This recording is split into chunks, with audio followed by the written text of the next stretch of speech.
జీఎస్టీలో పెను మార్పులు రాబోతున్నాయి. పేదవాడిపై భారం తగ్గి వారి జీవన ప్రమాణాలు పెరగబోతున్నాయి అంటూ కేంద్రం ఆసక్తికర ప్రకటన చేసింది. ప్రస్తుతం చర్చల దశలో ఉన్న జీఎస్టీ స్లాబ్ల కోత దీపావళికల్లా పూర్తి రూపాన్ని సంతరించుకోనుంది. మరి ఈ మార్పుల తర్వాత ఏ వస్తువుల ధరలు తగ్గబోతున్నాయి? దీనివల్ల పేదవాడికి కలిగే లాభం ఎంత?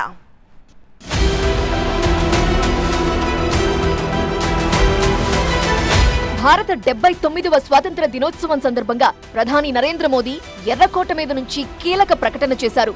జీఎస్టీ స్లాబుల మార్పుతో దేశంలో సరుకుల ధరలు మరింత తగ్గి సామాన్యుడిపై భారం తగ్గిపోతోంది అన్నారు మోదీ. पिछले 8 साल से हमने जीएसटी का बहुत बड़ा रिफॉर्म किया. हम नेक्स्ट जनरेशन जीएसटी रिफॉर्म्स लेकर के आ रहे हैं. ये दिवाली के अंदर आपके लिए तोहफा बन जाएंगे. सामान्य मानवीय की जरूरतों के टैक्स भारी मात्रा में कम कर दिए जाएंगे.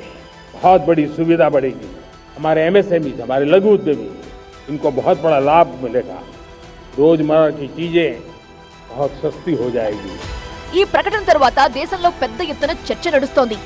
జీఎస్టీ ఎలా తగ్గిస్తారు, వేటిపై తగ్గిస్తారు అని అంతా చర్చించుకుంటున్నారు. కేవలం 2 స్లాబ్లతో జీఎస్టీలో మార్పులు రాబోతున్నాయి. ఢిల్లీలో జీఎస్టీ కౌన్సిల్ తో కేంద్ర ఆర్థిక మంత్రి నిర్మలా సీతారామన్ చర్చలు జరుపుతున్నారు. జీఎస్టీ రేట్ల హేతుబద్ధీకరణతో పాటు కొన్ని స్లాబ్లు తగ్గించాలన్న ప్రతిపాదనలపై మంత్రుల బృందంతో చర్చిస్తున్నారు. ప్రస్తుత జీఎస్టీలో ఉన్న 4 స్లాబ్లను తొలగించి 2 చేయాలని చూస్తున్నారు. 5, 18% స్లాబ్లు కొనసాగించాలని, కొన్నింటిపై మాత్రమే 40% ఉండాలని ప్రతిపాదనలున్నాయి. ఈ నేపథ్యంలో కేంద్ర ప్రభుత్వం జీఎస్టీ కౌన్సిల్ తో కలిసి రాష్ట్ర ఆర్థిక మంత్రుల అభిప్రాయాలను కూడా తీసుకుని చివరికి జీఎస్టీ సవరణలు చేయబోతోంది. ఇప్పటి వరకు ఉన్న 12, 28% పన్ను స్లాబ్లు ఇకపై ఉండవు. ఈ స్లాబుల్లో ఉన్న వస్తువులను మిగిలిన స్లాబుల్లో కలుపుతారు. ఇప్పటి వరకు ఈ స్లాబుల్లో ఉన్న వాటిని ఏ స్లాబ్ కి మార్చాలో కసరత్తు చేస్తారు. పేద, మధ్యతరగతి, ఎంఎస్ఎంఈలు, వ్యవసాయ రంగానికి పన్ను భారం తగ్గించడం కోసం జీఎస్టీలో సంస్కరణలు తెస్తున్నట్లు కేంద్రం చెబుతోంది. దీపావళి 2025 నాటికి భారత ప్రభుత్వం జీఎస్టీలో ఈ మార్పులు తీసుకురానుంది. అయితే హానికరమైన వస్తువులపై 40% ప్రత్యేక రేటుంటుంది. ప్రస్తుత 12% స్లాబ్ లో ఉన్న 99% వస్తువులు 5% స్లాబ్ లోకి మారుతాయి. 28% స్లాబ్ లో ఉన్న 90% వస్తువులు 18% స్లాబ్ లోకి మారుతాయి. జీఎస్టీ చట్టం ప్రకారం పాన్ మసాలా, పొగాకు, ఆన్లైన్ గేమింగ్ లాంటి డీమెరిట్ వస్తువులు 40% పన్ను స్లాబ్ కిందకు వస్తాయి. బియ్యం, గోధుమలు, పప్పులు, తాజా కూరగాయలు, పండ్లు 0% జీఎస్టీలో కొనసాగుతాయి. పాలు, పెరుగు, మజ్జిగ పన్ను లేకుండానే లభిస్తాయి. బ్రాండెడ్ బియ్యం, గోధుమ పిండి, నెయ్యి వంటి ప్యాక్ చేయబడిన ఆహార వస్తువులపై జీఎస్టీ 5%కి తగ్గుతుంది. ఆరోగ్యం, విద్య, ఆరోగ్య సంరక్షణ సేవలు పన్ను లేకుండా లేక చాలా తక్కువ రేటుతో లభిస్తాయి. ముఖ్యమైన ఔషధాలు చాలా వరకు 12% నుండి 5%కి లేక 0 రేటుకి కూడా మారచ్చు. విద్యా సేవలు జీఎస్టీ నుంచి పూర్తిగా మినహాయింపు పొందుతాయి. శానిటరీ నాప్కిన్లు 0% జీఎస్టీతో కొనసాగుతాయి. ఇక అన్ని దుస్తులు, వస్త్రాలు వాటి ధరతో సంబంధం లేకుండా ఒకే విధంగా 5% జీఎస్టీ ఉంటుంది.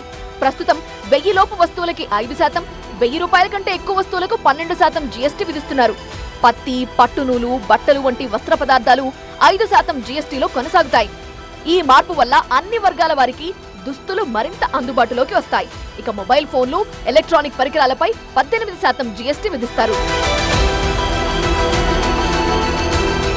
జీఎస్టీ స్లాబుల మార్పుతో టూత్ పేస్ట్, సబ్బులు, షాంపూలు వంటి రోజువారీ వస్తువులకు ప్రయోజనాలు కలుగుతాయి.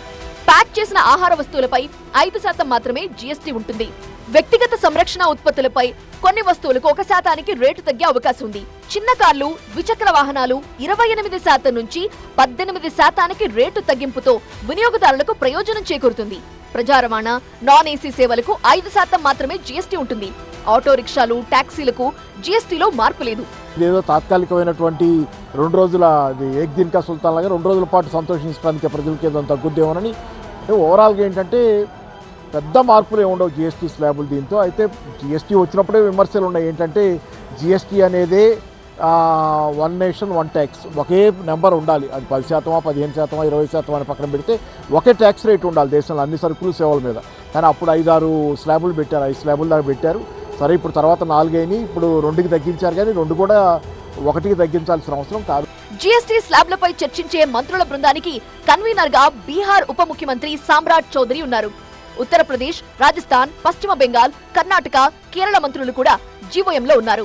మెరిట్, స్టాండర్డ్ కేటగిరీ కింద వస్తువులను వర్గీకరించి వీటన్నింటినీ 5%, 18% కింద 2 స్లాబ్లకి తీసుకురావడంపై కేంద్రం చేసిన ప్రతిపాదనలపై తుది నిర్ణయం తీసుకుంటారు.